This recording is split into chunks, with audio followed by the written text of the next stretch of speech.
გამარჯობა ეკა, დიდი მადლობა რომ დათანხმდით აბულასთან ინტერვიუს. პირველი კითხვა ესეთი იქნება, ბუნებრივი არჩევნებს უკავშირდება. რამდენიმე დღეში ჩვენ უნდა გადავწყვიტოთ, ვის ვაძლევთ ხმას. საზოგადოება ძალიან პოლარიზებულია, ამის შესახებ საუბრობენ, ამაში ჩვენც ვგრძნობთ და საუბრობენ საერთაშორისო დამკვირვებლებით, ამ გარემოების გათვალისწინებით, რა საფრთხეებს ხედავთ არჩევნების დღესთან დაკავშირებით? თამნა, პირიქით ძალიან დიდი მადლობა, რომ მომეცით შესაძლებლობა ცოტა უფრო ვრცლად ვილაპარაკო რაღაცა თემებზე, რომელიც პირადად ჩემთვისაც აქტუალურია და მე მგონი მთლიანი საზოგადოებისთვისაც, იმიტომ რომ ეს რაღაც პატარა კომენტარები შესაძლებლობაც ჰქონდა ამ დღეებში, მე მგონი არ იყო საკმარისი. არჩევნები არის ერთადერთი, რასაც ამ წუთას ვფიქრობ. იმიტომ რომ ამ კონკრეტულ სიტუაციაში არ იქნება ადვილი იმისი უზრუნველყოფა, რომ ყველა ადამიანმა მშვიდად წყნარ გარემოში შეძლოს იმ არჩევანის გაკეთება, რომელზეც თქვენ საუბრობთ. ანუ პოლიციის საქმე არ არის ვის რა აცვია, მათ შორის რაფერის მაი გააცვია, რაზე ლაპარაკობს, რა ფორმით გამოხატავს თავის აზრს, თუ ეს ყველაფერი არ უშლის სხვის მიერ აზრის გამოხატულებას, ანუ სხვის მიერ აზრის გამოხატვას. ეს არის ჩემი პრიორიტეტი. ჩვენ საზოგადოებრივ წესრიგს დავიცავთ. პოლიციასთან ამაზე ყოველდღიურად ლაპარაკობთ, სხვადასხვა საფრთხეების შეფასებას ვცდილობთ, რომ მაქსიმალურად მომზადებული ვიყოთ. სიმართლე რომ გითხრათ, მშვიდი გარემოა თქო და არაფერ იმას არეულობას და გაუგებრობას არ ველოდებით თქო, მოგატყუებთ, თქვენ თვითონაც მიხვდებით. მაგრამ კარგი ის არის, რომ მიუხედავად ამ პოლარიზაციისა, ჩვენ რაღაცა მომენტში ვერ გავაცნობიერეთ და ამ კრიზისულმა სიტუაციამ ძალიან კარგად აჩვენა ორი რამე. ერთი, რომ არა მარტო პოლიცია შედგა როგორც ინსტიტუტი, ანუ როგორც სისტემა, რომელიც დამოუკიდებლად მოქმედებს და ნებისმიერ სიტუაციაში იქნება ეს ჩვეულებრივი დღეები თუ წინასაარჩევნო პერიოდი რუტინულად შეუძლია მუშაობა და ეს არის მთავარი. რო არ უწევს რაღაც მიკრომენეჯმენტი და მიკროკრიზისის მენეჯმენტის კეთება, მაგრამ მეორე რაღაცაც მოხდა საქართველოში პოლიციის განვითარებასთან და რეფორმასთან ერთად. დიდი ნაწილი საზოგადოების გახდა კანონმორჩილი. ესეც არის ფაქტი. ანუ ამ პოლარიზებულ სამყაროებს შორის არის ძალიან დიდი ნაწილი რიგითი ქართველების, საქართველოს მოქალაქეების, რომელიც იქნება პრინციპში პოლიციისთვის ერთ-ერთი დასაყრდენი ძალა, სიმართლე რომ გითხრათ, იმიტომ რომ ძალით საზოგადოებრივი წესრიგის დამყარება არის შეუძლებელი და მე ძალიან დიდი იმედი მაქვს, რომ ამის საჭიროება არ იქნება. თუმცა ეს არ ნიშნავს იმას, რომ პოლიცია რეაგირების გარეშე დატოვებს კანონის დარღვევას, ან გადაცდომებს, ან ნებისმიერ ქმედებას, რომელიც საფრთხეს შეუქმნის თუნდაც ერთი ადამიანის მიერ თავისი არჩევანის დღია და თავისუფლად გამოხატვის შესაძლებლობას, მაგრამ ფონი, რომელიც ძალიან მნიშვნელოვანია, რომ თვითონ საარჩევნო გარემო იყოს მშვიდი, ამას ქმნის მოსახლეობა პოლიციასთან ერთად. ამიტომ მე მინდა ამას ხაზი გაუსვა, იმიტომ რომ ეს ერთ-ერთი შესაძლებლობაა ჩემთვის საზოგადოებასთან ურთიერთობის, რომ ჩვენზე ძალიან ბევრი რამე იქნება დამოკიდებული, არა მარტო პოლიციას. სამწუხაროა, რომ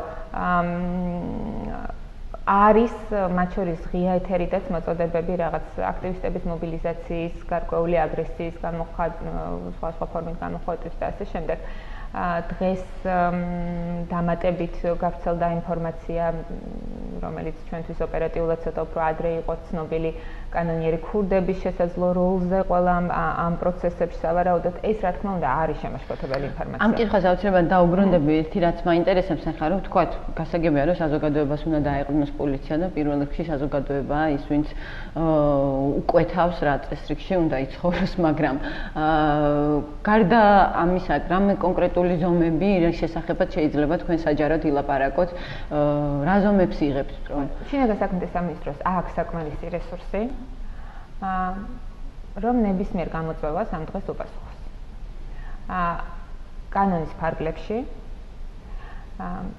ჩვენ აბსოლუტურად ყველა ფაქტზე შევძლებთ რეაგირებას. მე უბრალოდ კიდე ერთხელ მინდა ხაზი გაუსვა იმას, რომ ძალიან დიდი მნიშვნელობა აქვს, რომ დაძაბულობამ რაღაცას ყვარს არ მიაღწიოს. იმიტომ რომ მე ისეთი დიდი მნიშვნელობა აღარ აქვს პოლიციას. მე უკვე აბსოლუტურად სხვა რაღაცები ხდება მნიშვნელოვანი. ამიტომ ჩემი მთავარი ფუნქციაა ეხლა რომ ეს დღეები რაც არის დარჩენილი არჩევნებამდე. ვიმუშაო თითოეულ პოლიციელთან ერთად, მაგრამ ასევე საზოგადოებასთან ერთად, რომ კონცენტრირდეთ არსზე. ჩვენ გვაქვს არჩევნები ორშაბათს, ძალიან მალე. და ყველას თავისი პოზიციის დაფიქსირება ამ დღეს შეუძლია. და მანამდე ყველას ინტერესში შედის, ყველა პოლიტიკური პარტიის, იმიტომ რომ ეს შედის ყველა საქართველოს მოქალაქის ინტერესში. შესაბამისად, ეს უნდა იყოს ინტერესში ყველა პოლიტიკური პარტიის, ვისაც ამ საზოგადოების სათავეში მოსვლა უნდა, ხო, ბუნებრივია. კიდევ ერთხელ მინდა მოვუწოდო ყველას ამ შემთხვევაში, რომ გააკონტროლონ თავისი აქტივისტები. არ მისცენ შესაძლებლობა დაგროვილ ემოციებს, რაც არ უნდა იყოს ამისი მიზეზი და საბაბი. გამოიწვიოს ქაოსი, ან არეულობა, ან თუნდაც დაახალისონ კანონდარღვევები. პოლიცია გააკეთებს ამაზე რეაგირებას. ყველა ვარიანტში გააკეთებს, იმიტომ რომ ჩვენ ვერ დაუშვებთ საზოგადოებრივი წესრიგის არევას. ეს არ არის სიტუაცია. არჩევნებისთვის აუცილებლად ყველა უნდა ვიყოთ მობილიზებული და ძალიან მშვიდი. მადლობა ამ აქტივისტების თემასაც დაუბრუნდები უბრალოდ აი ხა გამოქვეყნდა გუშინ თუ არ ვცდები კადრები სადაც პოლიტიკური აქტივისტები რომ თქვენივე ინფორმაცია საქართველოს სამინისტროს ინფორმაციით და პროკურატურის ინფორმაციით ქართული ოცნების აქტივისტები ცდილობენ პოლიციელების მოკრთამვას იმის გათვალისწინებით რომ ჩვენ კარგად გვახსოვს 2008 წელი და კარგად გვახსოვს ბადრი პატარკაციშვილის გარკვეულ თანამშრომლობის სურვილი კოდუას ერეკლე კოდუასთან რომელსაც არჩევნების დღეს უნდა გაეკეთებინა დრამატული განცხადება იმის შესახებ რომ ის ვეღარ მიიღებს მონაწილეობას არჩევნების გაყალბებაში რა ვიცით რომ ესეთი ფაქტები არ მოხდა უკვე ესეთი შეთანხმებები არ არსებობს და ვთქვათ არჩევნების დღეს შინაგან საქმეთა სამინისტროს რომელიმე თანამშრომელი ან არ აქვს მნიშვნელობა სხვა უწყების თანამშრომელი არ გამოვა და არ იტყვის მსგავს ან რაც გამოიწვევს შემდეგ საზოგადოებრივი წესრიგის არევას ანუ აი ამგვარი კოოპერაციის შესაძლებლობა რამდენად არის აღკვეთილი თამნა ის ფირები რომელიც გუშინ გამოქვეყნდა არ არის პირველი შემთხვევა რამდენიმე თვის წინაც საუბრობდით ამაზე თუ გახსოვთ შინაგან საქმეთა სამინისტრომ გააკეთა განცხადება იყო კიდე რამდენიმე ფაქტი რომელზეც საჯაროდ აღარ გვისაუბრია, მაგრამ ჩვენი შიდა გამოძიების თემა იყო და პოლიციაში მუშაობს 40,000 ადამიანი. პოლიცია არის წარმატებული და ძალიან ეფექტური ინსტიტუტი. მე აბსოლუტურად არ გამოვრიცხავ იმას, რომ უბრალოდ ვუშვებ იმას, რომ ამ 40,000-დან ყველა გადასარევი და ერთმეორზე უკეთესი არ არის. და ამიტომ არის სიმართლე რომ გითხრათ ეს პოლიცია ესეთი ქმედი თუ რა უნარიანი და ეფექტური, იმიტომ რომ რაღაც საკუთარ მითებში და ილუზიებში კი არ იხარშება და საკუთარ თავზე ზღაპრებს კი არ წერს. როგორც მექანიზმი მუშაობს და ამ მექანიზმის ერთ-ერთი ნაწილი არის ის, რომ აი ამ ტიპის თანამშრომლების გამოხშირვა არის შესაძლებელი. იმის და მიუხედავად ეს ინფორმაცია გარედან მოდის, თუ შიგნიდან პროაქტიულად სამინისტრო ახერხებს ამის გამოვლენას, გამორკვევას და ამაზე რეაგირებას. თავარია რომ რეაგირება ხდება. და მე ერთ-ერთ წინა კომენტარში გავაკეთე და მინდა გავიმეორო, იმიტომ რომ მართლა გულწრფელად ესე ვფიქრობ. პოლიციელი ამ შემთხვევაში პოლიციელზე კონცენტრირდება, იმიტომ რომ სხვა საჯარო მოხელებთან შეიძლება სხვანაირი სიტუაციები იყოს, მაგრამ პოლიციელი რომელიც ზოგადად ფულს იღებს იმისთვის რომ საიდუმლო ინფორმაცია გაიტანოს დადგას ისცენირება გააკეთოს ცემის დაკავებულის თუ ჩაუდოს ვიღაცას ნარკოტიკი რა მნიშვნელობა აქვს ან თუნდაც ფულს იღებს იმაში რომ უბრალოდ ადგეს და წავიდეს დემონსტრაციულად ის დიდი ალბათობით ფულს აიღებს ნებისმიერ სხვა შესაძლებლობაშიც ხო კრიმინალისგან კანონიერი ქურდისგან და ასე შემდეგ ანუ ეს თანამშრომლები არის გამოსწავლელი მაგრამ ამ შემთხვევაში მე მხოლოდ დახმარება გამიწია ეს თქვა ამ კონკრეტულმა პოლიტიკურმა პარტიამ მაგრამ მე არც იმის ილუზია არ მაქვს რომ აბსოლუტურად ყველა ფაქტის დაფიქსირება შევძლებთ მიუხედავად იმისა რომ ძალიან აქტიურად მუშაობთ იმიტომ რომ ის მომენტი რომ რამდენიმე თვის განმავლობაში ამ ზეწოლის ქვეშ ვართ ნიშნავს რომ ცდილობები იყო ძალიან ბევრი თუმცა მე ზუსტად ვიცი იმ შიდა ინფორმაციით, რომელსაც ვფლობ და იმ გამოძიების შედეგებით, რომელიც ჩვენთან მიმდინარეობდა სხვა ფაქტებთან დაკავშირებით და ამ ფაქტებთან დაკავშირებით, რომ სრულ უმრავლეს შემთხვევებში ეს გარიგება ვერ შედგა. ამ ფირებზე ძალიან კარგად ჩანს, რომ მხოლოდ ერთ შემთხვევაში იყო მოტივირებული პოლიციელი, ორ სხვა შემთხვევაში პოლიციელი თანამშრომლობდა შინაგან საქმეთა სამინისტროდან და გვეხმარებოდა დანაშაულის გამოძიებაში.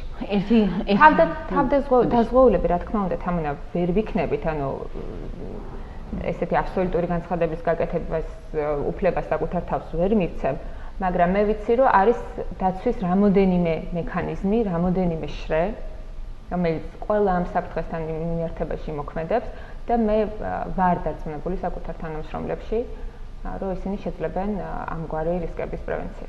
ოპოზიციისგან ხშირად ისმის კრიტიკა იმასთან დაკავშირებით, რომ თქვათ, პოლიცია ისე არ იცავს მათ უფლებებს, როგორც იცავს მმართველი პარტიის, ანუ მმართველი ძალის და ხელისუფლების. ამ კრიტიკას როგორ უპასუხებთ? არის ამ შეჯიბრში რაღაცა კონკურსის გამოცხადებას არ ვაპირებ, აი ამდენი ოპოზიციის მხარდამჭერი დავიცავით, ან დავიჭირეთ და ამდენი მთავრობის შეცდომა გამოვავლინეთ, ან მისი მომხრე დავიჭირეთ. ბოლო 6 წლის განმავლობაში იზრდება პოლიციის მიმართ ნდობა. ბოლო 3 წელია ეს ნდობა აჭარბებს 80%-ს. მე რყევობთ 83-84% შორის. ეს არის ბევრად უფრო მაღალი ნდობის მაჩვენებელი, ვიდრე აქ რომელიმე პოლიტიკურ ფიგურას საქართველოში, ან რომელიმე პოლიტიკურ პარტიას. რაც იმას ნიშნავს, ხშირ შემთხვევაში ხანდახან 2-ჯერ მეტი. ან 10-ჯერ მეტი ზოგიერთ პოლიტიკურ პარტიებთან მიმართ, რაც იმას ნიშნავს, რომ ადამიანები, რომლებიც პოლიციას როგორც სისტემას ნდობას უცხადებენ, არიან ძალიან მრავალფეროვანი პოლიტიკური სპექტრის წარმომადგენლები. ხო ესეა. მე მგონი ეს არის ძალიან თვალსაჩინო და მარტივი და ყველასთვის გასაგები პასუხი. ეს იმას არ ნიშნავს, რომ ყველას ყველა კონკრეტული პოლიციელი უყვარს. რა თქმა უნდა არ უყვარს. ამაზე არ არის ლაპარაკი, მაგრამ ის რომ როცა რაღაცა გჭირდება, გიჭირს, მიდიხარ პოლიციასთან, ეს ნიშნავს როგორც სისტემას პოლიციას ენდობ. ერთი კითხვა, აი ზუსტად აქტივისტებს მინდა დაუბრუნდე, რადგან აი ოპოზიციის საყვედურებზე ვსაუბრობდით, ბოლო დღეებში ოპოზიციის რამდენიმე ათეული აქტივისტი დააპატიმრეს, ანუ მანამდეც იყო რაღაც გარკვეული შემთხვევები, მაგრამ აი ბოლო 2-3 დღის მანძილზე ამ დაკავებული აქტივისტების რიცხვმა, ოპოზიციის აქტივისტების რიცხვმა მკვეთრად იმატა. რა არის ამის მიზეზი და თქვათ აი სტუდენტური პროტესტის მონაწილეც კი გუშინ დააკავეს და დღეს დილით გამოუშვეს. ზუსტად რომ მითხრათ, ანუ რამ განაპირობა ესეთი ზრდა? ესეთ ვერ გავაიგივებ ერთმანეთთან სტუდენტურ პროცესს და რაღაცა სხვა ინციდენტებს, რომელსაც რეაგირება მოგვიწია. ცალ-ცალკე ვისაუბროთ ამ ორ მიმართულებაზე, მაგრამ ზოგადად ყველამ ვიგრძენით როგორ დავიძაბეთ თითოეული ჩვენთაგანი და შესაბამისად როგორც ჯგუფები, რაღაცა ინტერესის გარშემო გაერთიანებული ჯგუფებით და საზოგადოება მთლიანად ციხის კრიზისთან დაკავშირებით.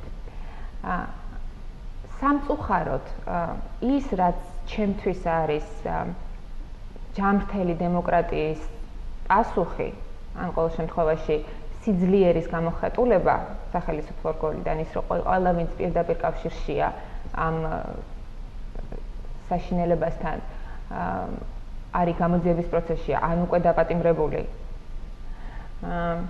და ყველა ვინც ირიბად კავშირშია იმან პოლიტიკური პასუხისმგებლობა მოუწია პოლიტიკური პასუხისმგებლობის აღება ესე არ აღიქვა ეს ყველა სიტუაციის ხელოვნურად დაძაბვის დროს ძალიან გაიზარდა საქართველოში ძალიან ერთბაშად ძალადობის წვრილი სხვილი გამოვლინებები სხვადასხვა ფორმით. დაწყებული ზეწოლით, პოლიტიკური ზეწოლით, მოწინააღმდეგე პარტიის მომხრეებზე. ამ შემთხვევაში ოპოზიციის ზეწოლაზე არის.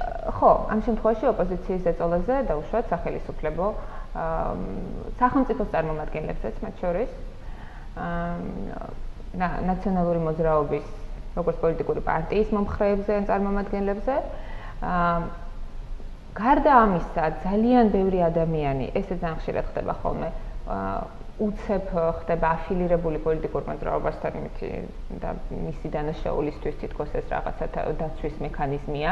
მაგალითად მოგიყვანთ დღეს დაკავებულია ერთი ადამიანი, რომელიც ქურდობის 4 სხვადასხვა საქმეში ფიგურირებს და მანამდე 4-ჯერ არის ნასამართლები ანალოგიური ბრალდებისთვის და უცებ აღმოჩნდა ქართული ოცნების აქტიური მხარდაჭერა. ამას არ აქვს არანაირი მნიშვნელობა. ანუ ყოველთვის ჯერთი ფონიც იყო დაძაბული, მოდი ესეც ვაღიაროთ და ამან დარწმუნებული ვარ, რომ რაღაც გარკვეული ზეგავლენა იქონია რადიკალიზაციაზე, ანუ ყველა ადამიანები ვართ, ყველა შეძრუნებული ვიყავით და ვიღაცა ადამიანებმა ესე გამოხატეს თავისი შეძრუნებაც და პროტესტი. მე ესე ვუყურებ და უშუალოდ სტუდენტების მხრიდან ძირითადად ძალიან მშვიდობიან პროტესტებს, მაგრამ იყო მთელი რიგი გადაცდომების, კანონდარღვევების, რომელზეც სრულ უმრავლესობაზე თვალი დავხუჭეთ, იმიტომ რომ სტუდენტებთან მიმართებაში კიდევ უფრო მგრძნობიარეები და სენსიტიურები ვართ, ჩვენც ამ შემთხვევაში სამართალდამცავი სტრუქტურების წარმოადგენთ ერთი, იმიტომ რომ მათი დიდი ნაწილი შეიძლება იყოს არასრულწლოვანი, მეორე იმიტომ რომ ასაკია ესეთი, შეიძლება პასუხისმგებლობას ვერ გრძნობს ბოლომდე, მაგრამ ეს არ ნიშნავს იმას, რომ პოლიცია თვალს დახუჭავს კონკრეტულ დანაშაულს. ესეთი კონკრეტული დანაშაული სამწუხაროდ სტუდენტების შემთხვევაშიც იყო, ეს არის პოლიციელისთვის სახეში შეურაცხყოფის მიყენება. ეს არ არის რაღაცა პირადი წყენა და პირადი რევანში პოლიციელის მხრიდან. პოლიციელი ამ შემთხვევაში საკუთარ თავს არ იცავს. პოლიციელი იცავს ფორმას და ეს ფორმა არის სახელმწიფოს ერთ-ერთი სიმბოლიკა, ხო? არაფრით არ შეიძლება უპასუხოთ დატოვება აი ამ ტიპის გადაცდომების რაღაცა შემთხვევებში, იმიტომ რომ ეს იწვევს ალბათ კიდევ უფრო ესკალაციას ჩვენი შეფასებით სიტუაციის, დაუსჯელობის რაღაცა სინდრომის გამყარებას, რამაც შეიძლება ქაოსამდე მიგვიყვანოს. ჩვენ რო გქონდეს იმისი დრო, რომ საზოგადოებას მივცეთ დრო, ფიზიკურად რო ეს ემოციები გადახარშოს, დავიცალოთ ყველა, დაველოდოთ პასუხებს, დაველოდოთ ამ გამოძიების შედეგებს, დაველოდოთ გიორგი ტუღუში როგორ შეძლებს ციხის რეფორმირებას და დარწმუნებული ვარ, რომ ყველაფერი გამოვა. შეიძლება აი ეს პრობლემები, რომელიც დავუშვათ სტუდენტურ აქციებს და მსვლელობებს ახდათ, თან თავისთავად დაიძრიტოს. მაგრამ ამისი დრო და შესაძლებლობა არ აქვს, იმიტომ რომ კიდევ ერთხელ ჩვენ რამდენიმე დღეში გვაქვს არჩევნები და არჩევნებამდე ყველანი უნდა მივიდეთ აბსოლუტურად გააზრებული იმ მხრივ, რომ თითოეული ჩვენთაგანის მოქმედებაზე იქნება დამოკიდებული საქართველოს ხეთი. ანუ რას ვირჩევდით იმ სტუდენტებს, ვისაც თავიანთი გულწრფელი პროტესტის გამოხატვა უნდათ, რომ მსგავსი შემთხვევები არ მოხდეს? რა უნდა გააკეთონ მან? თავისთავად ბრაზის გამოხატვა ერთია, მაგრამ სად გადის ზღვარი, რომ აი ამაში ძალიან ესეთი მკაფიები ვიყოთ? მე მგონი ამ ბავშვებმა იციან სად გადის ზღვარი. თუ აცლიან საკუთარ თავს ამ თემაზე დასაფიქრებლად, ეს ზღვარი არ არის საქართველოში მგონილი. ეს არის ძალიან მარტივი ზღვარი. შენ შეგიძლია გამოხატო შენი პროტესტი, საქართველოში კანონი მანიფესტაციების და დემონსტრაციების შესახებ არის საკმაოდ ლიბერალური, ისედაც იცი ეს ყველა, რომ პოლიცია აი ამ კუთხით ძალიან ლიბერალურია და ხშირად იმაზე მეტის შესაძლებლობას იძლევა, ვიდრე ეს ფურცელზე დასაშვებია კანონით, მაგალითად დროებით ქუჩის გადაკეტვა ამაზე ძალიან ხშირად დაგვეხუჭია თვალი. დღესაც იყო ესეთი შემთხვევა, როდესაც მსვლელობა შუა ქუჩაზე მიმდინარეობდა, მაგრამ არის რაღაცეები, რის საშუალებასაც პოლიცია ბუნებრივად მისცემს. მაგრამ ნებისმიერი ფორმის ძალადობა, ნებისმიერი ფორმით პოლიციელის შეურაცხყოფა ესე პირდაპირ. ან სხვა ადამიანის ფიზიკურ ძალადობაზე აღარ ვლაპარაკობ. ეს ვერ იქნება პოლიციის მხრიდან უბრალოდ იგნორირებული, ეს არის გამორიცხული. მაშინ თავი უნდა დავანებოთ ჩვენც და იმათაც, იმიტომ რომ ამ ბავშვების ლოზუნგიც ხო დემოკრატია, განვითარება, უკეთესი ცხოვრება, ხო? ეს არის მაგის შემადგენელი ნაწილი. საფრანგეთის სამართალდამცავების მიერ მოწოდებული რეპორტის ნაწყვეტები წაგვიკითხეს ჩვენ. საუბარია იმაზე, რომ ოპოზიციის ერთ-ერთი აქტივისტი, გოგა ხაინდრავა, შედის თანამშრომლობაში კანონიერ ქურდებთან საფრანგეთში და ქვეყანაში არეულობის მოწყობას გეგმავს. რა ვიცით ჩვენ სადამდე მივიდა მათი თანამშრომლობა, რა ვიცით ვთქვათ რომ რამდენად უსაფრთხოდ შეიძლება ვიგრძნოთ თავი ამ ყველაფრის გამოვლენის შემდეგ, რამდენად არის გამოვლენა ამ საფრთხის აღკვეთა. ვაღიარებთ თუ არა, ამ ქვეყნის ყველა მოქალაქე იცის,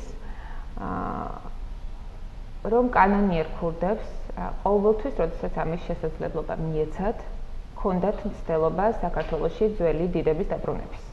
ეს არ არის პირველი ფაქტი, როდესაც ან ისინი ცდილობენ გამოიყენონ პოლიტიკური პროცესები, ან პოლიტიკური ძალები ცდილობენ თავის გვერდში იყოლიონ ავტორიტეტები მათთვის, როგორც ჩანს, პლუს ადამიანური რესურსი და ფული, რომელიც ბუნებრივია ახლავს ამ ორგანიზებულ დანაშაულს, კონკრეტულ პოლიტიკურ პროცესების ზეგავლენის მასახდელად. ისევე როგორც ადრე, ყოველ ამ შემთხვევაში, ყველა ამ ცდელობის დროს ეს ცდელობა დარჩა ცდელობად. ეს რა თქმა უნდა, ახლა არ მინდა დავუკარგო პოლიციელებს შრომა და სამართალდამცავი ზოგადად არის ჩვენი მუშაობის შედეგიც, იმიტომ რომ არც ერთხელ არასოდეს არ მოვდუნებულვართ ამ მიმართებით, ჩვენ ამ მიმართულებით ძალიან კარგად გვესმის. ის კანონმდებლობა, რომელიც საქართველოში იქნა შემოღებული, ის ფაქტი, რომ საქართველო არის ერთადერთი ქვეყანა ჩვენს სივრცეში, სადაც კანონიერი ქურდები არ არიან, ფიზიკურად აღარ არიან, თითქმის შეგვიძლია ესე ვთქვათ და როგორც იდეოლოგია ასევე აბსოლუტურად აღმოფხვრილია თითქმის საზოგადოებიდან, რომ ამას ესე მარტივად ვერ შეეგუებოდა, იმიტომ რომ ეს ძალიან დიდი ოჯახია, ხო, კანონიერი ქურდების, არის ძალიან გავლენიანი მაფია, რომელიც გაცდა საბჭოთა კავშირის ფარგლებს, ევროპაშიც უშველებელი გავლენები აქვთ და ლათინურ ამერიკაშიც და მათი ბიზნესიც ბევრად უფრო გაფართოვდა, ასე რომ სიმართლე რომ გითხრათ, საქართველოს როგორც ასეთი შეიძლება სულაც არ ჭირდება ზედმეტად პატარაა და ზედმეტად ღარიბი იმისთვის, რომ თავისი საქმიანობისთვის, უკანონო ქმედებებისთვის საინტერესო იყოს ამ მხრივ, მაგრამ როგორც ჩანს, პრინციპულად მნიშვნელოვანია, იმიტომ რომ აქედან გააგდეს. ამიტომ აქ დაბრუნება, როგორც ჩანს, კიდე რაღაცა სხვა სიმბოლიკის და სიმბოლიზმის მატარებელია, მაგრამ ერთი რაღაცა არ აქვს გაცნობიერებული, არც ამ კრიმინალებს და არც იმ ადამიანებს, რომლებიც მათთან კავშირების დამყარებას ცდილობენ თავისი პოლიტიკური მიზნებისთვის. ან უარესი არასახელმწიფოებრივი მიზნებისთვის, რაც ამ შემთხვევაში სამწუხაროდ საქმე ამასთან გვაქვს. არის ის, რომ კანონიერი ქურდები საქართველოსთან პოლიციამ და პროკურატურამ კი არ გააგდო. კანონიერი ქურდები აქ ვეღარ გაჩერდნენ, იმიტომ რომ საზოგადოებრივი აზრი შეიცვალა. ანუ ფონი აბსოლუტურად სხვანაირია ამ ქვეყანაში. ამიტომ ისინი ბრუნდებიან ძალადობით. ერთი რაც მინდა აუცილებლად კომენტარი გავაკეთო, ჩემთვის ის არ არის საინტერესო, ხაინდრავა თუ რამე სხვა გვარი გავიდა კონტაქტზე და ვის შეხვდა თავის კანონიერ ქურდს, რომელიც მათ შორის მისი ყოფილი კლასელიც არის თუ იქ იპოვა ვიღაცა, არ ვიცი. ეს აბსოლუტურად არამნიშვნელოვანია. მნიშვნელოვანია ის, რისთვისაც მათი თანამშრომლობა შედგა. როდესაც პოლიტიკური ძალა პირდება გავლენების დაბრუნებას ორგანიზებული დანაშაულის წარმომადგენელს და ამ შემთხვევაში ჯგუფს, ანუ ყველას, რისთვის უნდა ხელისუფლებაში მოსვლა ამ პოლიტიკურ ჯგუფს? აი ეს კითხვა მე მაქვს. ერთი კითხვა მაქვს, ბუნებრივია წავიდა ამის შემდეგ ის, რომ ხაინდრავა ხო არ არის რომელიმე პოლიტიკური პარტიის წევრი. ამ შემთხვევაში რა გვაძლევს იმის საშუალებას, რომ ვთქვათ, რომ ხაინდრავა რომელიმე პოლიტიკური პარტიის დავალებით მუშაობს? ამის თქმის შესაძლებლობა გვაქვს იმ მასალებზე დაყრდნობით, რომელიც საფრანგეთიდან მივიღეთ. და სამწუხაროდ ამ ეტაპზე მე საკუთარ თავს მეტი კომენტარის გაკეთების საშუალებას ვერ მიცემ, იმიტომ რომ გამოძიებას აწარმოებს პროკურატურა და ეს არის გამოძიება, რომელიც მოდი ესე ვთქვათ, ჯერ კიდე პროცესშია, იმიტომ რომ ბატონი ხაინდრავა არ არის დაკითხული, ხო, ჯერჯერობით. დასაკითხად დაიბარესო თითქოს გავრცელდა ინფორმაცია, მაგრამ რამდენი შესაბამისია? აუცილებლად დაიბარებენ, მე არ ვიცი ხა ზუსტად როდის, იმიტომ რომ კიდე ერთხელ ვამბობ, რომ სამ გამოძიება უწყება ამ შემთხვევაში არის საქართველოს პროკურატურა და არაშინაგან საქმეთა სამინისტრო, ასე რომ ამ რეჟიმში, მუშა პროცესში არ მიყვები ამ საქმეს. თუმცა ბუნებრივია რომ ჩვენც ჩართულები ვართ იმ რესურსით, რა რესურსითაც ეს პროკურატურისთვის იქნება საჭირო, მაგრამ აქ ხაინდრავას პერსონაჟზე არ არის ლაპარაკი. იმიტომ რომ ესეთ პერსონაჟები ბევრი ყოფილან და სხვადასხვა ამ ბოლო 8 წლის განმავლობაში. რამოდენიმეჯერ საკმაოდ მსხვილი ფაქტი იყო გახსოვთ კიდევაც. ერთი კითხვა ციხის სკანდალთანაც დაკავშირებით, იმიტომ რომ ციხის სკანდალმა გარკვეული ეჭვები გააჩინა გარკვეულ წრეებში, არ ვიცი რამდენად ფართოა ეს საზოგადოებრივი აზრის კვლევა, მე ჯერ ამასთან დაკავშირებით არ მინახავს, მე მგონი არ ჩატარებულა, მაგრამ გარკვეული უნდობლობა გააჩინა არა მხოლოდ პენიტენციის სისტემის მიმართ და სავსებით სამართლიან, არამედ ზოგადად სისტემის მიმართ, როგორ მუშაობს ეს სახელმწიფო, რა პრინციპებზე დგას ეს სახელმწიფო, რა ფასად გვიწევს წესრიგის შენარჩუნება, რომელიც მართლაც არის ქალაქში და რას აკეთებთ იმისთვის, რომ პოლიციამ ნდობა არ დაკარგოს, თუ იღებთ რაიმე ზომებს, რომ თქვათ სისტემამ შეინარჩუნოს. ამ შემთხვევაში შინაგან საქმეთა სამინისტროს სისტემა. თამნამოდით ჯერ ვთქვათ, რომ ეს შეკითხვა გაუჩნდა აბსოლუტურად ყველას. სადაც არ უნდა მუშაობდეს და ვისი მხარდაჭერიც არ უნდა იყოს, ან რა ისტორიაც არ უნდა ქონდეს თავისი პირადი, ხო? და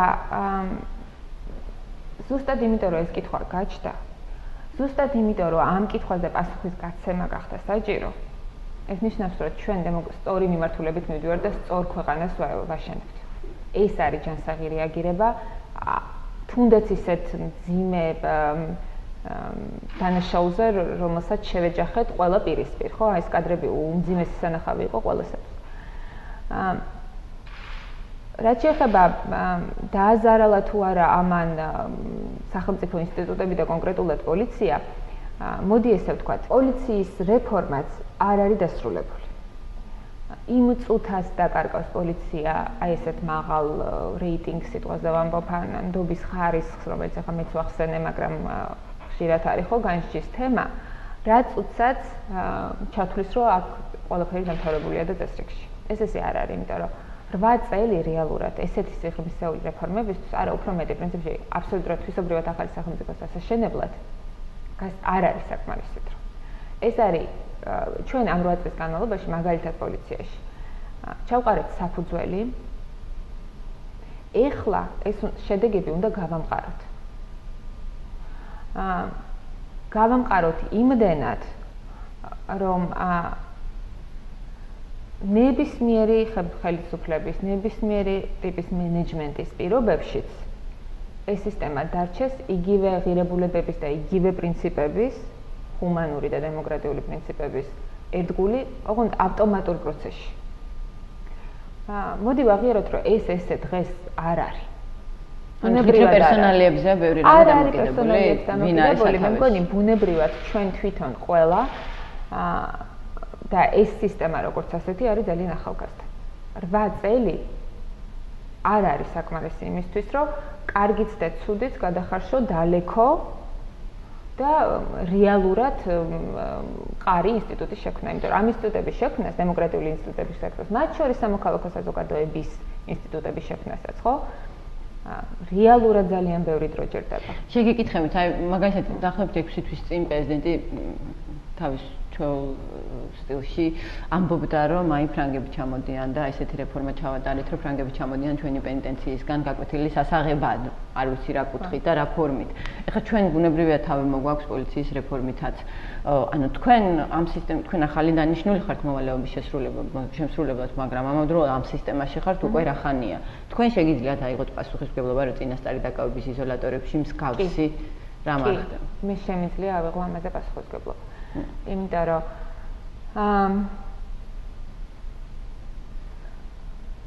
იმ დღიდან, რა დღიდანაც დაიწყო წინასწარი დაკავების იზოლატორების რეფორმა. დაახლოებით 8-9 წლის წინ. იმ დღიდან მოყოლებული არც ერთი წამი არ მოგვიდონებია ყურადღება ჩვენი სისტემის ამ ნაწილთან მიმართებაში. ჩვენ გვაქვს ნორმალური პირობები, საერთაშორისო სტანდარტების შესაბამისი, ნორმალური ინფრასტრუქტურა, ახალი და მუდმივად დატრეინინგებული პერსონალი, რომელიც იქ მუშაობს. ჩვენ გვაქვს ძალიან განსხვავებული სისტემა, ვიდრე უმრავლესობა პოსტსაბჭოთა ქვეყნებში. იმიტომ რომ ყველას ხო ერთნაირი შინაგან საქმეთა სამინისტროები კვერკოწილად, მე ვინ როგორ განავითარა იმაზე. ჩვენ ვართ ერთადერთი ქვეყანა, სადაც წინასწარი დაკავების იზოლატორი არ ექვემდებარება პოლიციას. ანუ ის, ვინც აკავებს, არ არის პასუხისმგებელი დაკავებულის კეთილდღეობას. ეს მომყავს როგორც მაგალითი იმისა, რომ რაც არ უნდა ინდობოდეს საკუთარ თავს, ეს წყალგამყოფი საკუთარ სისტემაშიც აუცილებელია რომ გქონდეს. ანუ ვის ექვემდებარება წინასწარი დაკავება? ექვემდებარება ცალკე მყოფ დანაყოფს, რომელსაც ქვია ადამიანის უფლებების სამმართველო, რომელიც არის პასუხისმგებელი შიდა ინსტრუქციებსაც, ტრეინინგებსაც, გაიდლაინების მომზადებასაც, სასწავლო პროგრამების მომზადებასაც და რაც მთავარია, 24 საათიან შეუზღუდავ დაუგეგმიურ და დაუგეგმავ მონიტორინგზე ქვეყნის მასშტაბით, აბსოლუტურად ყველა იზოლატორში. გარდა ამისა, ჩვენ გვაქვს თანამშრომლობის ხელშეკრულება ომბუდსმენის ინსტიტუტთან, მასთან აფილირებულ არასამთავრობო ორგანიზაციებთან, საერთაშორისო ორგანიზაციებთან, რომელიც შეუზღუდავად შედიან და სიმართლე რო გითხრათ, წლებია უკვე აღარა გვაქვს, ну აი 6 წელია, ესე ვთქვათ, აღარა გვაქვს სისტემური პრობლემა, არა მარტო წამების დაუდიერი მოპყრობის, არამედ ადვოკატის დროული არ შეშვების, ჯანმრთელობის, საკვების, ელემენტარული ჰიგიენის და ასე შემდეგ. ასე რომ კი მე ვიღებ პასუხისმგებლობას წინასწარი დაკავების იზოლატორზე და იქ მყოფ ყველა ადამიანზე. იმიტომ რომ ერთეული გამონაკლისი იზოლირებული შემთხვევები უდიერი მოპყრობის ან ცუდი თანამშრომლის არის აბსოლუტურად შესაძლებელი. მაგრამ როგორც სისტემურ პრობლემას მე ამას აბსოლუტურად გამოვიდა. დიდი მადლობა, რომ დრო გამონახეთ. ძალიან დაკავებული ხართ, ვიცი, წარმატებებს გისურვებთ და სიმშვიდეს გისურვებთ არჩევნების დღეს. კარგად.